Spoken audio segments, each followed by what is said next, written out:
नमस्कार दोस्तों, मैं हूं आद्या शंकर त्रिपाठी और मेरे चैनल पर आपका स्वागत है। तो दोस्तों, आज हम बात करने वाले हैं वसीयत पे। वसीयत की संदेहास्पद परिस्थितियों के बारे में तो मैंने आपको बहुत सारी चीजें बताई हैं। बहुत सारी चीजें जो संदेह उत्पन्न करती हैं, ये आपने जान लिया है। अब मैं वो विधि बताऊंगा जो वसीयत को प्रमाणित करने के लिए आवश्यक होते हैं। और बहुत सारे हमारे दर्शक हैं जिनका ये कमेंट्स में रिक्वेस्ट आता है कि आपने संदेहास्पद परिस्थितियों के बारे में तो 2 3 4 वीडियो बना दिया, लेकिन ऐसी क्या परिस्थितियां हैं, ऐसे कौन से नियम हैं और किस धारा के अंतर्गत वसीयत को प्रमाणित करने के नियम उपलब्ध हैं और किस विधि से वसीयत को प्रमाणित किया जाता है। तो दोस्तों, आज का वीडियो इस विषय पर है कि वसीयत को हम प्रमाणित कैसे कर सकते हैं। बहुत ही ध्यान से और बहुत ही धैर्यपूर्वक इस वीडियो को अंत तक जरूर देखें और वसीयत से संबंधित मामले में वसीयत को प्रमाणित कैसे किए जाते हैं और उसके नियम क्या हैं, आवश्यक शर्तें क्या हैं, ये मैं आपको इस वीडियो में बताने वाला हूं। तो जो हमारे नए दर्शक हैं, अभी तक मेरे चैनल को सब्सक्राइब नहीं किए हैं, उनसे रिक्वेस्ट है कि मेरे इस चैनल को सब्सक्राइब कर लें। और जो दर्शक अपने किसी मामले में पर्सनल एडवाइस चाहते हैं, तो चैनल के डिस्क्रिप्शन में मेरा नंबर है, कांटेक्ट है, आवश्यक दिशा निर्देश के साथ फॉलो कर लें और मेरे से बात कर सकते हैं। तो चलिए दोस्तों, आज हम वसीयत को प्रमाणित करने के जो आवश्यक विधि है, नियम है, उसको हम जान लेते हैं। तो दोस्तों, एक बहुत ही पुराना मामला है एच वेंकटशाला अयंगर के मुकदमा। ये जो है 1959 सुप्रीम कोर्ट का मामला है, लेकिन इसमें जो डिसीजन आया था, प्रमाणन का जो भार था और प्रमाणित कैसे किया जाता था, उसके लिए आज तक इसको लैंडमार्क डिसीजन के रूप में माना जाता है। सुप्रीम कोर्ट के जस्टिस गजेंद्र गड़कर ने एच वेंकटशाला अयंगर के मुकदमे में वसीयत विल के विषय में कहा कि वसीयत को प्रमाणित करने के प्रति सही विधि की स्थिति क्या है। यह सभी जानते हैं कि वसीयतें विल्स असीमित टॉपिक न्यायालयों के समक्ष प्रस्तुत करती हैं, जिन पर अनगिनत न्यायिक निर्णय भी हैं। व्यक्ति जो वसीयत से लाभ प्राप्त करता है अथवा उसके आधार पर अपना दावा क्लेम प्रस्तुत करता है, उसे निसंदेह वसीयत पत्र प्रमाणित करना पड़ता है। यह निश्चय करता है कि इसे कैसे प्रमाणित किया जाए। हम विधान का संदर्भ प्रस्तुत करते हैं कि इस पर साक्ष्य अधिनियम एविडेंस एक्ट की धारा 67 और 68 कागजात को प्रमाणित करने हेतु हैं। सबसे महत्वपूर्ण चीज जो है, एविडेंस एक्ट की सेक्शन जो है 67 और 68, ये 2 धाराएं जो है एविडेंस एक्ट की किसी भी वसीयत को प्रमाणित करने के लिए बहुत ही महत्वपूर्ण होती हैं। विधि में जिस विलेख डॉक्यूमेंट का अनुप्रमाणन अटेस्टेशन किया जाता है, उसके प्रमाणन हेतु धारा 68 साक्ष्य अधिनियम है। उसके अनुसार इस प्रकार का विलेख तब तक साक्ष्य में नहीं पढ़ा जाएगा जब तक कम से कम एक अनुप्रमाणक साक्षी का न्यायालय के समक्ष अपने साक्ष्य से उसे प्रमाणित न कर दे। ये प्रावधान प्रमाणित करने की प्रक्रिया और आवश्यकता बताते हैं, जिसे उस पक्ष को न्यायालय में उसी प्रकार उक्त विलेख को करना पड़ता है जो उसके दावे का आधार होता है अथवा जिस पर उसका दावा आधारित होता है।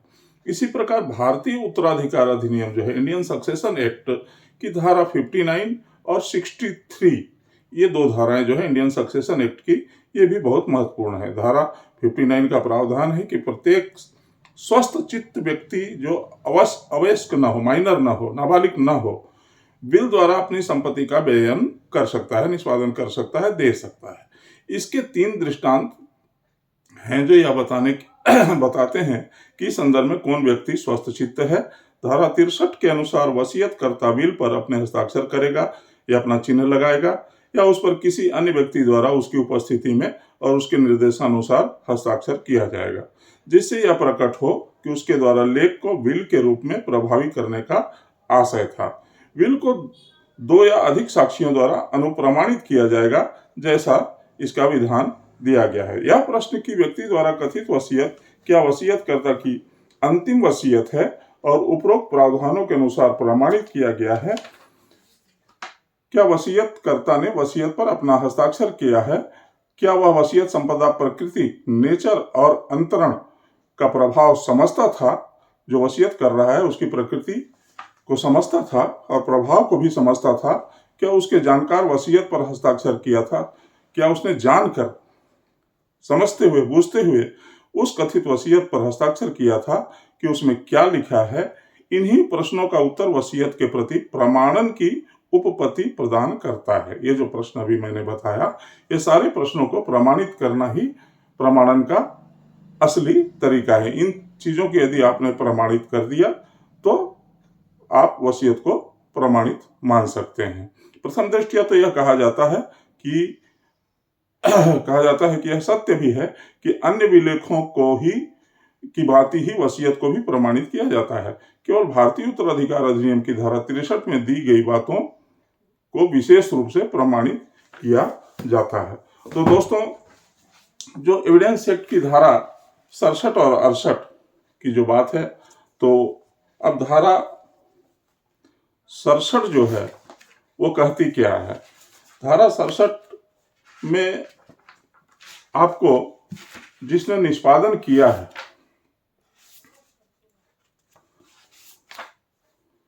जिस व्यक्ति के बारे में अभी कथित है कि उसने पेश की गई दस्तावेजों को हस्ताक्षरित किया था या लिखा था, उस व्यक्ति के हस्ताक्षर या हस्तलेख का साबित किया जाना। यदि कोई दस्तावेज किसी व्यक्ति द्वारा हस्ताक्षरित या पूर्णतः या भागतः लिखी गई अभी कथित है, तो यह साबित करना होगा कि वह हस्ताक्षर या उस दस्तावेज के उतने का हस्तलेख जितने के बारे में वह अभी कथित है कि वह उस व्यक्ति के हस्तलेख में है, उसके हस्तलेख में है। तो ये धारा 67 का है। और जो मेन इसमें प्रावधान है मित्रों, वो धारा 68 में है। और धारा 68 जो है अनुप्रमाणित के संबंधित नियमों को बताता है, जिसके बारे में आज हम विशेष रूप से चर्चा करने वाले हैं। तो अनुप्रमाणन से संबंधित नियमों का निम्नलिखित जो है हम उसका सारांश निकाल सकते हैं। दोस्तों, कोई अनुप्रमाणित दस्तावेज जिसका अनुप्रमाणित होना विधि द्वारा अपेक्षित नहीं है, ऐसे साबित की जा सकेगी मानो वह अनुप्रमाणित नहीं हो। यह धारा 72 एविडेंस एक्ट।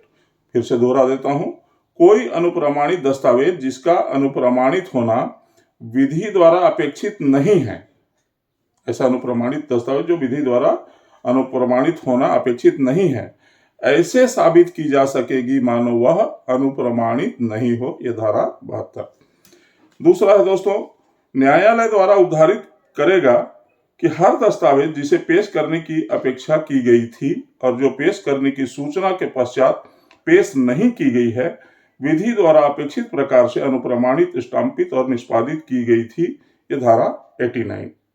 तीसरा है दोस्तों, 30 वर्ष पुरानी दस्तावेजों की दशा में उसके सम्यक अनुप्रमाणन के बारे में उपधारणा की जाती है। 30 साल पुराना दस्तावेज है तो उसे ऑलरेडी ये उपधारणा की जाती है कि ये प्रमाणित है। ऐसे मामलों में न्यायालय अनुप्रमाणन का सबूत देने से अभिमुक्ति प्रदान कर सकता है। ये धारा 90 है एविडेंस एक्ट।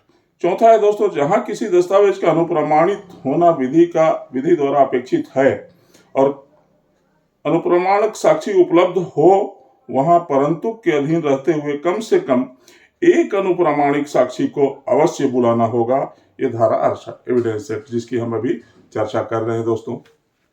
ये प्रमाणन की स्थिति है। यदि कोई भी अनुप्रमाणक साक्षी उपलब्ध न हो तब क्या किया जाए? या दस्तावेज का यूनाइटेड किंगडम में निष्पादित होना तात्पर्य हो, यूके में लिखा गया हो, तो अन्य साक्ष्य द्वारा यह साबित करना होगा। अन्य साक्ष्य क्या होगा? अन्य साक्ष्य यह होगा दोस्तों कि जिस व्यक्ति ने उन अटेस्टिंग विटनेस अनुप्रमाणक साक्षियों को हस्ताक्षर करते देखा था, या उनके रिश्तेदार हैं या उनके जानकार हैं जो या उनके हस्ताक्षर को पहचानते हैं, ऐसे व्यक्तियों की गवाही से भी जो है उस दस्तावेज को, उस वसीयत को प्रमाणित किया जा सकता है दोस्तों। तो ये आप समझ गए होंगे कि हाँ, अनुप्रमाणक साक्षी का प्रमाणक साक्षी के हस्तलेख में है और दस्तावेज का निष्पादन करने वाले व्यक्ति का हस्ताक्षर उसी व्यक्ति के हस्तलेख में है। ये धारा 69 एविडेंस एक्ट। छठवां दोस्तों, अनुप्रमाणित दस्तावेज के किसी पक्षकार की अपने द्वारा उसका निष्पादन करने की स्वीकृति से अनुप्रमाणक साक्षियों को बुलाने का कोई अन्य साक्ष्य देने की आवश्यकता समाप्त हो जाती है। मतलब है कि किसी पक्षकार के अपने द्वारा उसका निष्पादन करने की स्वीकृति से अनुप्रमाणक साक्षी को बुलाने का कोई साक्ष्य देने की आवश्यकता नहीं होती है। धारा 70 एविडेंस एक्ट। यदि अनुप्रमाणक साक्षी दस्तावेज के निष्पादन से इनकार करे या उसे उसके निष्पादन का स्मरण न हो तो उसका निष्पादन अन्य साक्ष्य द्वारा साबित किया जा सकता है। यह है एविडेंस एक्ट 71। तो आप समझिए कि किसी भी दस्तावेज को या किसी भी मुकदमे को प्रमाणित करने की विधि, प्रक्रिया, नियम, प्रोसीडिंग ये हमको एविडेंस एक्ट से ही मिलती है। और जहां तक दस्तावेजों से संबंध है, दस्तावेजों को जो प्रमाणित करने की भार होती है, न केवल वसीयत, अन्य दस्तावेजों को भी इन्हीं विधियों से कमोबेश प्रमाणित किया जाता है और यही नियम उपनियम लागू होते हैं। अब हम दोस्तों बात करेंगे कि अनुप्रमाणक साक्षी अटेस्टिंग विटनेस को कब बुलाए जाने की आवश्यकता नहीं होती है। किसी भी अनुप्रमाणक साक्षी को निम्नलिखित दशाओं में बुलाए जाने की आवश्यकता नहीं है। पहला कौन सा है? जब दस्तावेज रजिस्ट्रीकृत हो और वह विल ना हो, वो विल वसीयत ना हो और उसका निष्पादन विनिर्दिष्टया स्पेसिफिक अस्वीकार न किया गया हो, उसको डिनाई न किया गया हो। धारा 68 का परंतुक है। दूसरा, जब कोई भी अनुप्रमाणक साक्षी उपलब्ध न हो, धारा 69, जब उपलब्धि नहीं है तो उसको बुलाए जाने का आवश्यकता ही नहीं है, जरूरत ही नहीं है। जब दस्तावेज का यूनाइटेड किंगडम में निष्पादित होना तात्पर्य हो, यह भी 69 है। जब दस्तावेज का कोई पक्षकार जिसके विरुद्ध उसका उपयोग किया जाना चाहा गया है उसके निष्पादन को स्वीकार करता है, एडमिट कर लेता है, तो बुलाए जाने की आवश्यकता नहीं है। जब दस्तावेज का अनुप्रमाणित होना विधि द्वारा अपेक्षित नहीं है, विधि उसको अनुप्रमाणित करने की जरूरत नहीं समझता है, तभी बुलाने की जरूरत नहीं है। जब दस्तावेज को पेश करने की अपेक्षा की जाती है किंतु पेश करने की सूचना के पश्चात भी वह पेश नहीं की जाती है, धारा 89। जब दस्तावेज 30 वर्ष पुरानी हो, ये मैंने पहले ही बता दिया, धारा 90 में, तो उदाहरण की जा सकती है कि वो जो है अनुप्रमाणित है। जब दस्तावेज ऐसी विल हो जिसका भारत में प्रोबेट मिला हो, तब वह प्रोबेट द्वारा साबित की जा सकेगी, धारा 91 अपवाद नंबर 2। तो दोस्तों ये 67 और 68 ये दो धाराएं जो है एविडेंस एक्ट की, यही प्रमुख तौर पे किसी भी वसीयत को या अन्य दस्तावेज को एक प्रमाणित करने की प्रक्रिया और विधि और नियम उपलब्ध कराती हैं। और मूलतः हमें यह साबित करना होता है कि वसीयतकर्ता जिसने की किसी भी व्यक्ति के पक्ष में, चाहे वो अपना रक्त संबंधी हो, अन्य व्यक्ति हो, रिश्तेदार हो या कोई मित्र हो या चाहने वाला हो, को अगर अपनी संपत्ति वसीयत करता है, देता है, उत्तरदत्त करता है, तो फिर जो वसीयत में उस संपत्ति को प्राप्त करता है उस व्यक्ति का दायित्व होता है कि वो एविडेंस एक्ट की धारा 67-68 के तहत और उत्तराधिकार इंडियन सक्सेशन एक्ट की धारा के तहत उस वसीयत में उस व्यक्ति के हस्ताक्षर को किए जाने को उसको प्रमाणित करे। मूलतः उसके हस्ताक्षर को प्रमाणित करना होगा। ये प्रमाणित करना होगा कि वसीयत करने वाला नाबालिग नहीं था, स्वस्थ चित्त मस्तिष्क में था, अस्वस्थ नहीं था, पागल नहीं था। इन सब सारी चीजों को प्रमाणित करने का भार होता है और ये प्रमाण वो उन दो अटेस्टेड विटनेस के तहत जो उस वसीयतकर्ता के द्वारा वसीयत के निष्पादन के समय सशरीर वहां उपस्थित थे और उन्होंने उस वसीयत को होते हुए देखा था, ऐसे व्यक्तियों को अनुप्रमाणक साक्षियों के द्वारा एविडेंस एक्ट की धारा 67 और 68 के तहत अपने वसीयत को प्रमाणित कर सकते हैं। तो दोस्तों आज का ये वीडियो वसीयत को कैसे प्रमाणित किया जाता है, कि नियमों के तहत प्रमाणित किया जाता है, इसके सारे नियम और प्रक्रियाएं मैंने आपको बताया। तो वीडियो आपको कैसा लगा दोस्तों, अपने अनमोल कमेंट में आप हमें जरूर बताएंगे, और वीडियो अच्छा लगा हो तो इसे लाइक और शेयर जरूर करेंगे।